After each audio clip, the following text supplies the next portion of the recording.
இப்ப கோகுல்ராஜ் கொலையா இருக்கட்டும், உடுமலைப்பட்ட சங்கர் படுகொலையா இருக்கட்டும், இதெல்லாம் ஆணவ படுகொலையில் முக்கியமான படுகொலை தமிழ்நாட்டுல. அப்ப இதையெல்லாம் எச்ராஜா ஆதரிக்கிறாரா? கோகுல்ராஜ் படுகொலையை, உடுமலைப்பட்ட சங்கர் படுகொலையை எச்ராஜா ஆதரிக்கிறாரா? யுவராஜ் போன்ற குற்றவாளிகளுக்கு பாதுகாப்பாகவும் ஆதரவாகவும் பேசுகிறாரா எச்ராஜா? யாராவது அருவா எடுத்தாங்கடா? ஏன்னா நீங்க பிறக்கல.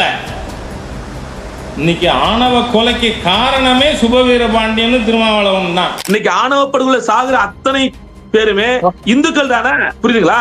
அப்ப இதற்கெல்லாம் பதில் சொல்ல முடியாத எச்ராஜா தேவையில்லாமல் தலைவர் எழுச்சி தமிழரை, ஆகவே இந்த தீய சக்திகளுக்கு எதிராக நாம உண்மை நிலை நம்முடைய மக்களுக்கு, அதாவது அவருக்கு பைத்தியம் முத்தி விட்டதுன்ற மாதிரியான சொல்லலை பயன்படுத்துறாரு. அப்படி சொல்றது சரியாது இல்ல. பைத்தியம் மட்டும் நான் வெறி நானே சொல்றேங்கிறேன்.